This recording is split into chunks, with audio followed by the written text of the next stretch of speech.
Fala pessoal, tudo bem? Voltando ao assunto pertinente às questões sobre o diabetes, né, as doenças psicossomáticas. Então vamos dar sequência, já que no vídeo anterior a gente falou sobre o diabetes tipo 1, né, que é o meu caso, que é dependente de insulina. A gente estava falando sobre as questões do tipo de insulina que eu tomo, né, que eu tomava e continuo tomando, apesar de eu já ter mudado algumas insulinas. Expliquei rapidinho os dois tipos de insulina que eu tomo, qual é a taxa mais ou menos glicêmica normal para não ter problemas lá na frente, né? A obesidade se pode ocasionar ou não pela má alimentação, e você come muito, se eu sou ansioso, se eu não sou, não é isso? Então a gente vai dar uma ampliada nisso. Então uma outra questão, a gente chegou a falar no final do vídeo anterior sobre a neuropatia periférica, né, ocasionada pela neuropatia diabética, né, que é a lesão nos nervos periféricos, nisso. Isso também pode causar a falta de cicatrização, ok? Pela má circulação. Então cuidado com essa questão, muito presente numa pessoa que não controla a glicemia corretamente, né? Então a gente tem que ter, para evitar a falta de cicatrização, a gente tem que ter muito cuidado ao usar meias, limpar bem os seus pés, extremidades, usar calçados confortáveis, sabe? Então evita, galera, o uso de sapato ou tênis apertado, porque isso dificulta a circulação nas extremidades dos dedos, beleza? Então quando eu comecei a ter problema no sentido assim de circulação, tá? Eu comecei a comprar tênis ou sapatos de um número acima do que eu usava. Eu calço 42 e eu comecei a usar 43, ou seja, eu não tive tanta diferença assim de sobra no meu dedo em relação ao sapato, entendeu? Então foi tranquilo assim, né? Você usa uma meia, usar bem, comprar antiaderente, esses medicamentos para os pés, ou ir no podólogo para cortar a unha. Cuidado quando você inflama, né? Corta uma unha errada ou deixa ela encavar. Então assim, a diabetes tem todo esse lado mais cuidadoso do que uma pessoa normal, pessoal, tá? Então, eu tive de fato essas dores, né, por teimosia em calçar números menores. Por isso que eu falei que era bom, sempre bom aumentar um número acima. Beleza? Então o que a gente podia falar então em relação a isso? Tirando essa questão da diabetes, o que aconteceu? Antes, mesmo eu tendo somatizado, em virtude da psicossomatização, eu tive outros vícios já, que era o cigarro. Eu já fumava desde 20 anos, 19 anos, 20 anos, pela minha vergonha, ou timidez, sei lá, né? Aquela coisa de adolescente ou pós-adolescente, que você, de repente, por uma válvula de escape, uma vergonha ou uma insegurança, né, que você não quer resolver, enfim, um traço de personalidade, eu comecei a fumar. Então, e aí quando veio a diabetes, o que aconteceu, né? O médico me alertou sobre essa questão, né?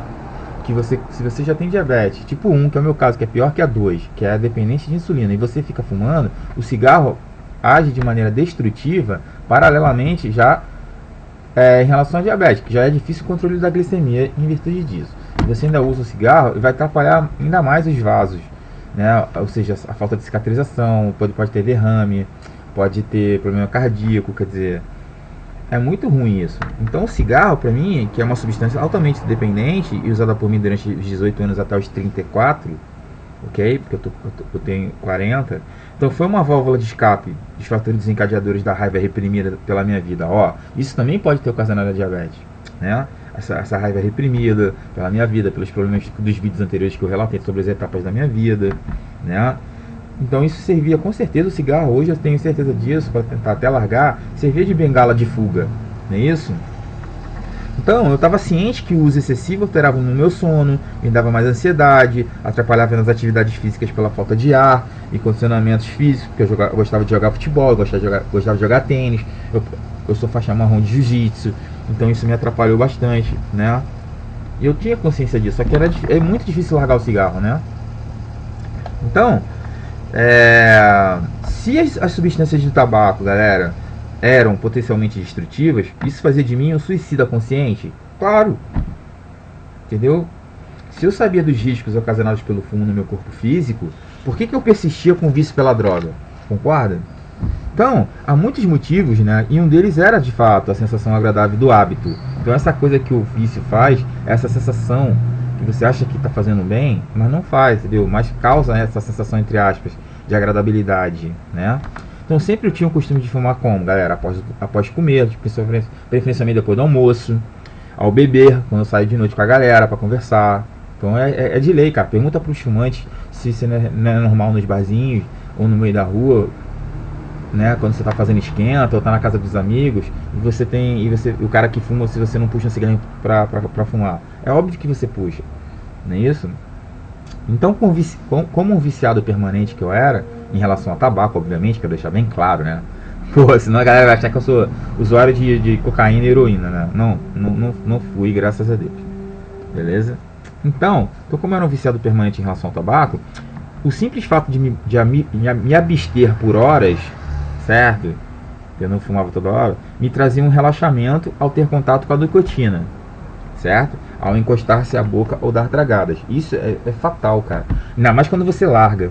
Porque quando você está na abstinência, que você simplesmente parou com esse contato do filtro do cigarro na sua boca, é horrível, gente. Vocês não têm noção do condicionamento do cérebro, do condicionamento que a pessoa tem quando você tenta largar e você não usa mais aquilo no contato com a sua boca, né? Isso te causa uma ansiedade, uma raiva, uma irritabilidade muito grande. Por isso que é a abstinência, que é a crise da abstinência. Você precisa passar por isso para tentar se desapegar da droga, né? Mas é muito difícil, né? Então, assim, fumar toda hora estimula a excitação da vontade pela presença constante do vício. Concorda? Outro fator importante é que o uso contínuo evitava também o que? A minha autoconscientização dos males do meu vício.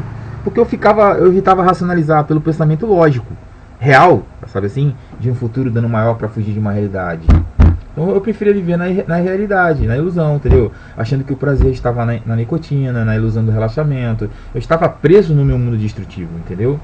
Vou deixar pra lá, vou fumar, vou beber, vou trabalhar no computador aqui em casa. Depois, quando eu estava na sala de aula na faculdade, eu saía no corredor para fumar. A gente não tem noção do que você acaba se desperdiçando, né? Porque gera de fato uma ansiedade e você precisa sair daquela situação de trabalho, ou situação que você está na casa de um amigo e aquela galera que não fuma se sente de fato atrapalhada, né, pelo fato de você ter esse vício. Há uma desconfortabilidade muito grande, cara. É horrível isso. Só que a gente tá cagando e andando, que o viciado ele caga e anda. Porque ele só para quando ele quer. E não porque sua família quer, ou porque seu amigo tá pegando no teu pé. Pelo contrário, isso acentua mais a sua raiva. E você fica puto, você fica nervoso, entendeu? E não vai adiantar as pessoas incentivarem você dessa forma. O que vai fazer você parar não é o incentivo externo, é a motivação sua, entendeu? O que você vai fazer com relação a isso, não é isso? Então é bastante interessante também a questão do adiamento da força da vontade em querer parar. Quer dizer, na realidade, o deixar para depois piorava a situação e me causava ansiedade, mais ainda, mais angústia, mais estresse. E aí eu usava desculpas pela desistência do tabaco, tentando arrumar 1000 atividades difíceis que causassem irritação e motivo de autopiedade, sabe assim? É a vitimização. Eu sou pobre coitado, para de encher meu saco, entendeu? Então eu desistia, galera, do caminho mais difícil, o sofrimento saudável por um deixar rolar, sacou? Porque é mais fácil deixar rolar, entendeu? Por quê? Porque é difícil largar, é difícil sofrer, né? Mas de qualquer maneira você não vai sofrer se você tiver uma doença, um câncer de pulmão, um enfisema pulmonar, uma dificuldade de fazer as atividades físicas e esportivas, de você... Por que não o ato sexual em si também? Qual o problema? Se não causa lesão e disfunção erétil, não causa impotência, não causa derrame, não causa AVC. Quer dizer, olha só a quantidade de consequências que a diabetes e o tabaco ocasionam em você. Concorda? Então... é complicado. Outra coisa também que eu fumava também, talvez não, hoje eu tenho consciência disso, né? Que eu atribuía o meu vício no cigarro como uma forma de compensar a minha não realização profissional na época. Porque eu não estava satisfeito com o meu trabalho, por mais que eu trabalhasse em alguma coisa, mas eu não estava satisfeito com aquele meu trabalho naquele momento. Então eu compensava no cigarro, entendeu? Então, em relação à minha não realização, em relação ao meu estado de espírito anulado pela baixa autoestima, que era o complexo de inferioridade, fazia eu fumar ainda mais, né? Então, toda vez eu refletia na minha mente que tudo que eu sou é porque não me amavam. Olha só que viagem, né? Além da vida me detestar, porque como não dava o meu melhor para mudar, ficava estacionado no levamos a vida, deixa rolar, para ver o que acontece. É o que todo mundo faz, pessoal. Entendeu? É o processo de vitimização. Então é isso, cara. O tabagismo ele foi um processo de conformidade. com a tolerância ao uso contínuo, sabe, em longo prazo, em virtude dos sintomas prejudiciais que não terem me incomodado, quer dizer, então deixa pra lá, né? Então, do ponto de vista emocional, é difícil largar algo que não nos afeta danos concretos, sabe assim? No meu caso, mesmo sendo prejudicial, mas não afetou, graças a Deus não me afetou, mas afeta um monte de gente, cara, né? Mas como às vezes não é concreto, você continua fumando. Mas esse não é o caso. Você precisa passar por um sofrimento pior para parar, galera. A maioria é pela dor, né? É pela consequência de algum dano no físico para você largar. Isso não é legal, não é isso? Mas graças a Deus,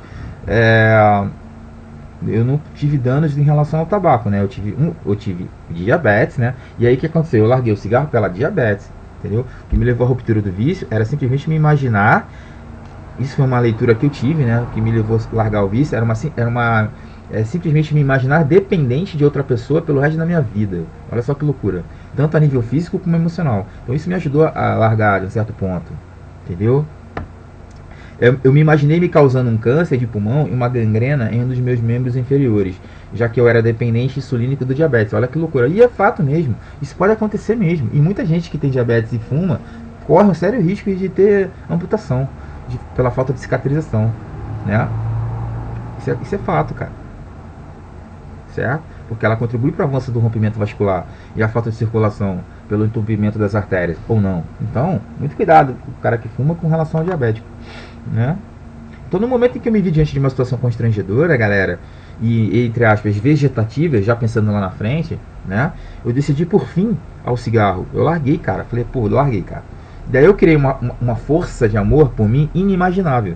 Colocando assim, como é que eu vou dizer, o meu desejo de ter um filho, um casamento mais saudável, de eu ter uma mulher que me ame, que gosta de mim, que tenta me ajudar. Então, entre aspas, eu estaria prejudicando ela também, porque ela me ama, então ela vai tentar me ajudar e vai sofrer junto comigo, que é o tal amor incondicional, né? Porque você ama o seu parceiro e o seu parceiro não vai querer ver você sofrendo, concorda? Então, eu também tenho que pensar de uma certa maneira na dor alheia. Não que aquela pessoa é responsável pela minha vida, não é isso. Mas se aquela pessoa está com você, ela vai estar com você até o final da sua vida. Quer dizer, desde que a pessoa te ame incondicionalmente, né? Então o que acontece? Você também não pode ser egoísta a ponto de achar que você é o revoltadinho, é a vitimazinha, mas a pessoa está vendo que você está indo pro barco, pro brejo, né? E aí vai fazer o que? Ela vai sofrer a vida toda? Então depois não reclama que ela te larga. Depois não reclama. Concorda? Então você tem que tomar muito cuidado com relação a isso, certo? Então assim, cara, por isso que eu falo, nada mais prazeroso, né, e confortante do que a gente estar rodeado de entes queridos, né? E eu com certeza em poder, né, estar para contar pro meu filho o que eu fiz, o que fiz de errado, o que eu fiz de certo, né? O quanto eu tô me amando, né? Se eu amo minha vida de uma maneira totalmente diferente ou não.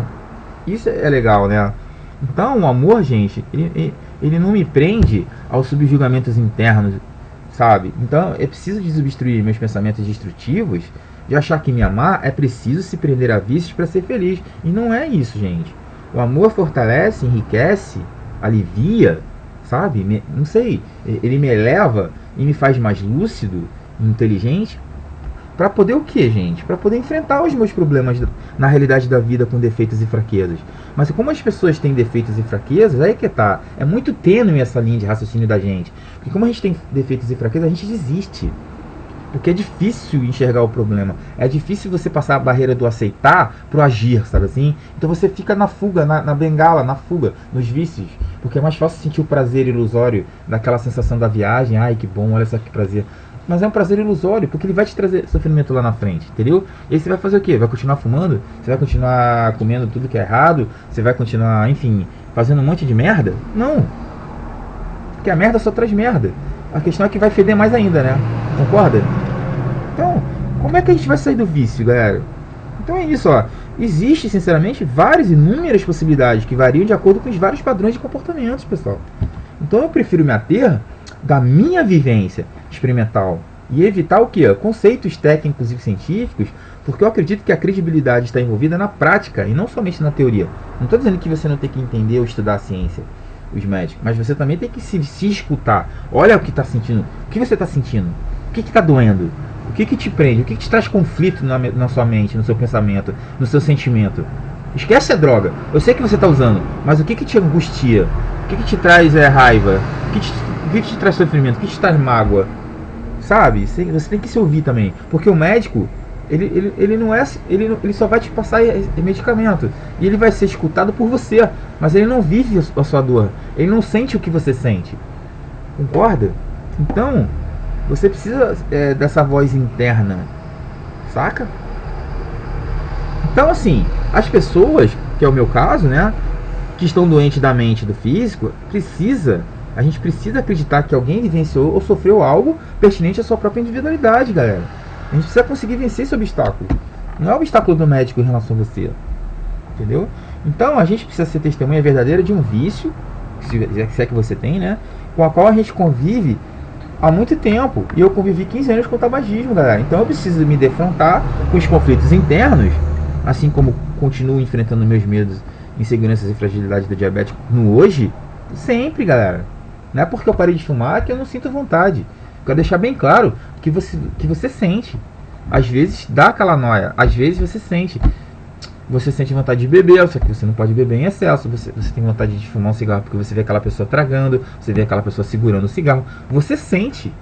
Então aquilo é mentira de você dizer que um cara que é viciado naquilo não sente. Você sente. Por mais que você esteja descondicionado e limpado, entre aspas, né? Limpado os vícios, a toxina do seu corpo. Mas você tá com aquilo no seu cérebro ainda, pelo condicionamento do passado. Então você sente esses tiques, essa vontade momentânea, esse prazer ilusório de querer dar um trago. Ó, e aí você cai naquela coisa do trago. Ah, eu vou fumar, e já era, cara. Concorda? Aí já era, irmão. Então, assim, é possível sair do vício, pessoal? Claro que é. Tudo é possível se acredita que é possível, né? Então eu conseguia e estou conseguindo lidar com a diabetes, né, de uma maneira mais saudável. Não estou dizendo que eu não como errado, cara. Até hoje eu como errado. Mas assim, eu não como tão errado como antes. Eu preciso comer umas coisas de uma maneira mais saudável para não acarretar todos esses problemas que eu estou falando. E a gente vai ver isso lá na frente, que as consequências também. Mas eu preciso fazer o tripé, que é me alimentar, caminhar, né, fazer atividade física, comer bem e tentar largar os vícios, cara. Entendeu? Então, se eu fumei cigarro e consumia bebidas alcoólicas, o meu corpo físico estava saturado de substâncias tóxicas. Isso é claro, cara. E certamente isso vai causar disfunções orgânicas, né? Então, assim é a relação aos males da alma, que nós já discutimos nos outros vídeos. Nós preenchemos os males da alma de sentimentos e atitudes negativas. Concorda? Então, quais são as consequências dos distúrbios que você tem pelos sentimentos e atitudes negativas, galera? São inúmeros. Insônia, hipertensão, obesidade, problemas de tireoide, diabetes. Ó, eu já tenho hipotireoidismo, eu tenho diabetes. Por que mais eu posso ter? Não sei. Mas eu já tenho duas disfunções metabólicas, que é diabetes e hipotireoidismo. Por quê? Porque eu tenho insônia, eu tive essas inseguranças do passado, eu tenho alguns problemas pessoais, de família. Isso ocasiona problemas de formas de pensamentos que a gente não consegue resolver no momento, e vai somatizando, e vai psicossomatizando. Você vai ficar pensando, mas não resolve. Pensa, mas não resolve. Mas continua sentindo coisa ruim. Continua pensando coisa ruim, continua sentindo coisa ruim. O que vai acontecer? Você vai, lá na frente, você vai ter um outro problema. Certo? Então, muito cuidado com isso. Né? E eu tenho ciência disso no hoje também. Por mais que eu tenha melhorado, mas eu tenho ciência de distúrbios emocionais. Eu tenho consciência disso. Entendeu? Então, é isso, cara. Eu só tô querendo dar não é sermão, gente. Eu só quero ajudar vocês, entendeu? Porque infelizmente a gente leva tempo pra nos conhecer e nos cuidar, cara. Nos amando intensamente, sabe? Sem precisar sofrer de doenças ou distúrbios emocionais. É importante. A gente não pode esquecer que o amor é o melhor remédio pra alma e pro corpo, cara. Porque é o amor que nos alimenta pra vida. Entendeu? Só que infelizmente a gente vive pela dor, né? Então, eu tive em 2005, já que eu comecei a doença, eu somatizei em 2002, mas como eu já falei anteriormente, a psicossomatização já é um fator de causar distúrbios no corpo, né? E acabou acontecendo em 2002. Aí quando chegou em 2005, pelo risco de continuar fumando como indivíduo contraído pelo diabetes mellitus 1 em 2002, o que aconteceu? Causou causas irreversíveis no meu corpo, que é a tal da da vascularidade, má vascularidade periférica, que é problemas de nervos. Então, assim, eu tenho esse choquezinho, assim, como se fosse um reumatismo no dedo. Inflama meus dedos e entre os dedos é como se fosse um vermelhão, assim, sabe? E aí dói pra cacete, galera. É como se fosse uma bursite, cara. Só que é tipo nos dedos. Então eu tenho essas inflamações debaixo do pé, nos dedos. Por quê? Por causa da neuropatia periférica. São lesões dos nervos pela glicemia má controlada em relação à alimentação errada. Pra você ver. Então eu já tenho essas dores horríveis, mudança de tempo, ocasionando essas dores. Essas dores ficam 2 ou 3 dias na minha mão, aí some esse vermelhão. Aí eu tento passar algumas coisas que a minha mãe tem lá, aquelas de milagres dela lá, maluco, que ela é médica, ela usa a medicina alternativa com argilas. Eu posso até falar isso mais tarde sobre medicinas alternativas, remédios, para tentar aliviar a dor, sacou? Como se fosse tirar a infecção de fora para dentro. Né? Tudo que é it é inflamação, concorda? Reumatismo, né? É renite, é sinusite, otite, tudo isso é uma inflamação. Então, eu tenho essas inflamações, concorda? E aí eu tenho que conviver com elas, infelizmente, porque eu fui idiota, né? O que mais que a gente pode falar, galera? Não esquece também que eu queria falar sobre a questão das visitas que você tem que fazer ao endócrino, né? Voltando sempre sobre a questão da endocrinologia e a urologia também, porque você pode ter inflamação. Cuidado com a disfunção erétil, cuidado com a impotência, né? Porque o órgão genital tem nervos, né? No homem, então você tem que tomar cuidado, entendeu? Então se liga, maluco, certo? O que mais que a gente pode falar, galera? Lembrando que... E aí eu tive em 2008 o hipotireoidismo, que é essa disfunção, já que a glândula tireoide deixou de produzir hormônios tireoidianos, que é o T3 e o T4 suficiente no meu organismo. Daí eu engordei um pouco nessa época e acabei diagnosticando um baixo nível de T4 com o meu TSH elevado, beleza? E aí que eu tive que tomar medicamento. Não vou falar o nome do remédio, é só vocês irem num endocrinologista, né, que ele vai te passar... Vai pedir para você fazer exame de sangue de T3 e T4 para ver se está alto, se está baixo, se está dentro da normalidade, se não está. E aí eles vão te passar medicamento. Como no meu caso eu somatizei o hipotireoidismo, né? É complicado, cara. Eu tenho que comer menos e não posso comer muito, porque a baixa absorção do meu organismo é lenta. Por isso que a pessoa engorda, entendeu? Eu tenho que comer pouco, mas de 3 em 3 horas, para o meu organismo ter essa leitura mais fácil, digerir o alimento tranquilamente, para não ficar com a barriga inchada. Tipo assim, ele se sente meio que, como é que eu vou dizer, fatigado, cara. É horrível a sensação. Então você engorda, por isso que você engorda. Certo? Então é isso, galera. O que mais que eu poderia falar? Lembrete, né, de sermão, né? Vamos lá, cara. Assim, então por que o diabetes cresceu muito nas crianças e nos jovens e adultos de meia idade, que foi o meu caso? Quando a gente consegue descartar as possibilidades hereditárias. Por que a diabetes cresceu nas crianças, jovens e adultos de meia idade? Porque o fator alimentação fast food, cara, gente, ele convive diariamente em nossos cardápios diários, entendeu? Porque a gente come para se empanturrar. Porque a obesidade mórbida desencadeia o diabetes, claro, entendeu? Então, mas qual a causa, gente? Você tem que entender a causa. Geralmente a causa é o que? É o tal sofrer do vazio existencial da falta de felicidade em nossa vida. Com certeza é isso.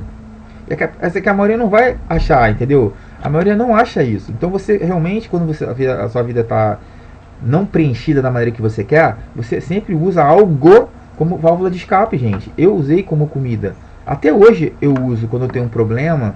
Infelizmente esse é meu defeito.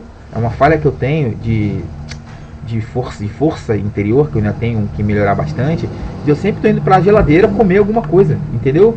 Mesmo que eu não tenha fome, mas te dá aquela sensação idiota de você querer comer alguma coisa para tentar esquecer um pouco o problema que eu não consigo resolver. E isso é uma falta de preenchimento, certo? É errado, galera, entendeu? E aí, como a gente não consegue resolver, a gente come, a gente usa droga, a gente usa remédio para dormir, a gente bebe, a gente fuma, a gente tem amizade errada. É ou não é? A gente se isola da paz de espírito em busca de equilíbrio mental e funcional orgânico. Pelo contrário, Então a gente vai para um túnel totalmente obscuro, né? Então é isso, cara. É isso que eu tô falando. A gente precisa olhar sempre, galera, a causa, né? Eu acho que é importantíssimo olhar a causa. Como eu falei, é a falta de vazio que você tem. Não posso rir sem ser feliz, galera. Isso é fato. Eu não posso dormir se não tenho sono, cara. Eu não posso parar de comer, galera, se minha ansiedade me consome. Por outro lado, eu não posso parar de fumar e beber se acredito piamente que o vício me traz prazer sem fim. Sabe? Eu não posso buscar amizade sincera se eu me prendo aos interesses materiais de tal uma mão lava a outra. Concorda ou não? Eu não posso parar de me dopar de remédio se não olho para dentro de mim sem despertar meu coração. Olha que lindo. Então tudo isso você tem que olhar a causa. E eu acabei de te dizer, em cima dessas frases, que é uma forma de reflexão, de que isso é uma causa. Não é o fato de você se dopar de remédio. Não é o fato de você ter amizade errada. Não é o fato de você fumar e beber. Não é o fato de você comer. O fato é por que você tem sono. Por que você não tem sono. Por que você tem amizade filha da puta? Se ele não te traz nada de bom. Porque você sabe que não te traz nada de bom. Mas você usa. Ou você tem essas amizades. Entende? Porque você não quer enxergar a causa. Entende? Isso. É isso. Resumindo. Eu não posso me amar. Você não pode se amar, galera. Se você não se respeita. Se você não se compreende. Concorda ou não? Então, para você se compreender e se respeitar, é preciso o quê? É preciso identificar, conversar, abraçar seus medos para se aceitar. Entende como é lindo? Você precisa abraçar seus medos para se aceitar. Então, tem um outro lado bacana em relação a isso, que a meditação é um excelente exercício para você tentar se ouvir, para você tentar se compreender, a tal identificação. É legal a meditação. Ela te traz benefícios, galera. Ok? Que benefício? Porque ela exerce, galera, a meditação quando você está no seu cantinho, tentando abstrair os conflitos e os seus problemas destrutivos. Então, naquele momento que você está meditando, você está refletindo ou pensando coisas positivas somente. Você foca na sua respiração, você foca no seu batimento cardíaco, você foca em coisas boas. Você tenta silenciar, entre aspas, os pensamentos ruins, cara. Não é que você vai esvaziar sua mente. Isso pra mim é impossível. A meditação não é para esvaziar sua mente. A meditação é para você parar, entre aspas, o seu barulho interno. Então, quando eu falo barulho interno, é os seus males da alma. É tudo aquilo que te impede de viver. É tudo aquilo que Por que te dá ansiedade? Por que você fica nervoso? Por que isso te irrita? Por isso que as pessoas têm dificuldade de fazer a meditação. Porque não é fácil você meditar no início, a curto prazo. Não é fácil fazer Tai Chi Chuan a curto prazo num cara extremamente ansioso, hiperativo ou que tem insônia. É foda, cara. No meu caso é foda, então eu não tô me iludindo se você não consegue. Mas você também não precisa parar. Se você não consegue, começa devagar. Não precisa fazer assim, coisas assim meio agressivas de início. Pô, você não vai fazer yoga, uma yoga foda, aquela de botar a perna atrás da cabeça. Pô, você não é Circo de Soleil, meu irmão. Concorda, cara? Você não é Circo de Soleil, certo? O intuito não é você ser Circo de Soleil ou malabarista. O intuito é você se ouvir, se você acalmar os seus barulhos internos. Tudo isso ajuda na meditação. Entendeu? Ou seja, pensar a sua mente como a água. Lembra da água, do rio. Coloca um videozinho sobre natureza, sons da natureza. Isso ajuda bastante você ouvir esses barulhos da natureza, para você se ouvir dentro de você, para tentar se acalmar. Por que eu estou batendo? Por que eu estou nervoso? Por que eu estou irritado? Por que eu tenho tanto medo? Por que eu sou inseguro? Por que eu procuro essas merdas na minha vida? Então essas coisas são importantes para você refletir. Mas na hora da meditação, não no sentido de que você vai pensar nisso, mas você pensa coisas positivas. Imagina aspectos bons da natureza. Imagina você descalço pisando na grama. Imagina você tomando banho de cachoeira. Imagina você encontrando pessoas que você ama. Imagina as coisas suaves, galera. Entendeu? Assim, é um excelente exercício de meditação. Entendeu? Tenta não pensar coisa ruim, cara. Então é aí que acontece, com o passar desses meses que você estiver fazendo isso, você de fato vai perceber modificações satisfatórias em você, cara. Você vai reduzir a ansiedade, você vai melhorar seu sono, você vai parar de comer, pelo menos você vai diminuir sua raiva durante os focos da discussão. Não estou dizendo que você vai mudar o seu traço de personalidade. Vou deixar uma coisa bem clara. Traço de personalidade é o traço de caráter que você tem, que você agregou desde o início da sua vida. E isso é difícil. Mas o que você pode fazer dentro desse seu traço de personalidade e caráter é tentar me podar, entendeu o que eu estou querendo dizer? É tentar você, opa, será que eu estou passando dos limites? Será que eu estou levando minha voz? Será que eu estou falando alguma merda? Isso você pode se policiar, entendeu? Então, a dica que eu te dou é essa, galera. Tenta meditar, tenta fazer Tai Chi Chuan, mas não se culpe ou não se desespere, entendeu? Como um carrasco. Faça como se fosse um amadorzinho, burro, que nunca vi isso na minha vida e estou começando do zero. É exatamente isso. Pensa exatamente isso. Eu vou fazer meditação. Ah, mas tá um saco. Não é que tá um saco. Você acha que tá um saco. É que você não tá dando valor ao que você tá fazendo. Que você tá batendo, entre aspas, pra caralho. Você tá batendo internamente. Porque você tá muito nervoso e agitado. E aí você acha isso um saco. Claro que você acha isso um saco. Porque você quer ficar agitado. Você quer pensar besteira. Entendeu? Você quer xingar no trânsito, você quer xingar sua mulher, você quer xingar sua namorada, você quer fazer coisas assim que te deixam ansioso. Você quer tomar remédio, porque o remédio é uma válvula de escape, o remédio é uma dopagem, mas você não vai resolver o seu problema, galera. Entendeu? Então, é isso, galera. Infelizmente, eu deveria ter implementado uma dieta balanceada devido ao diabetes, independentemente da meditação, tá, galera? No meu caso foi isso. Eu tive que colocar uma dieta balanceada, já que eu tive neuropatia periférica, né, pela glicemia descontrolada. Eu já era um cara ansioso, e independentemente da diabetes, eu era um cara hiperativo, trazido desde da etapa da criança, que eu coloquei no meu vídeo. Então, você tem que trabalhar a meditação e o Tai Chi Chuan, ou qualquer forma de situação onde você se sinta confortável no seu cantinho, para trabalhar, independentemente da diabetes, galera. Mas você pode trabalhar essas coisas para evitar algum problema de doença lá na frente. Então você tem que olhar sempre dessa forma, entendeu? Então, com a prática cotidiana de meditação, eu corroborei com uma dieta rica em fibras. E aí eu cortei o excesso de carboidratos, certo? Em mim, já que eu comia muita massa, gordura saturada, muita fritura misturada. Eu estou dizendo que eu nunca como? Mentira. Eu como. Só que você tem que dosar isso aí. Come só no fim de semana, irmão. Saca? Não tenta se iludir. Come só um pouquinho assim. Ah, hoje, sábado ou domingo eu vou fazer isso. Beleza? Mesmo que você use insulina, mesmo que você use remédio, não interessa. Mas é claro que você não vai conseguir ficar sem comer essas coisas, porque são gostosas mesmo, né? Então você não tem que fingir pra você mesmo. Dizer assim, ah, isso aqui é ruim. Você sabe que não é, pô. Então se você sabe que não é, é um caminho bom, não é um caminho ruim. Porra, se você sabe que é bom, mas te faz mal, mas te dá um prazer, né? Beleza. Então assim, cara, então come aquilo um pouco. Fim de semana, controla essa quantidade, entendeu? Mas faz a dieta, galera, entendeu? Outra coisa que eu ia falar em relação ao carboidrato, porque o carboidrato quebra em açúcar, por isso que você tem que dosar. É essencial você ingerir, escolher somente uma opção de carboidrato todo dia da semana. Eu vou ver isso aí depois com relação às alimentações. Vou fazer um vídeo só sobre alimentação para te facilitar em relação a escolher uma opção de carboidrato na sua alimentação diária, tá? Você substitui esse carboidrato, uma batata pelo arroz. E aí você acrescenta proteína, que é peixe, frango e alimentos ricos em vitamina A, frutas e legumes. Essas coisas você pode fazer. Porque aí você vai propiciar o quê? Uma glicemia, um açúcar mais instável, né? E você desobstrui essa toxina nas suas artérias e vai viver uma vida melhor, galera. Certo? Desde que você esteja medicado e com tudo restabelecido. Não adianta você tomar medicamento se você come errado. Entendeu? Não vai adiantar. Beleza? Faz exercícios e usa as insulinas para evitar maiores danos. Mas o importante é, como eu falei, é a caminhada, é a alimentação saudável e a medicação que o seu médico te receitou.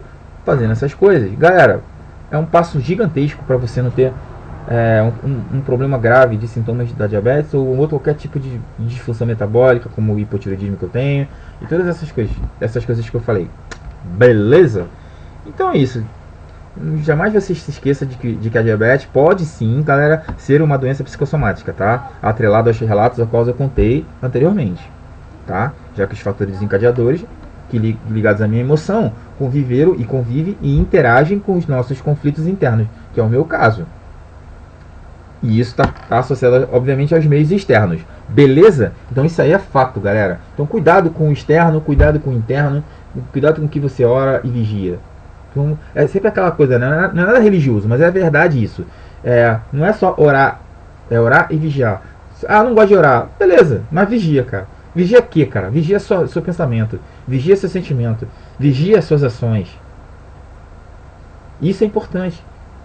Faça uma vigília interna e a vigília externa, ou seja, nos outros, para ver se você está fazendo a coisa certa, se você tem senso crítico, se você tem autorreflexão, se você é um cara sábio, se você tem conhecimento. Então vigia você e vigia os outros.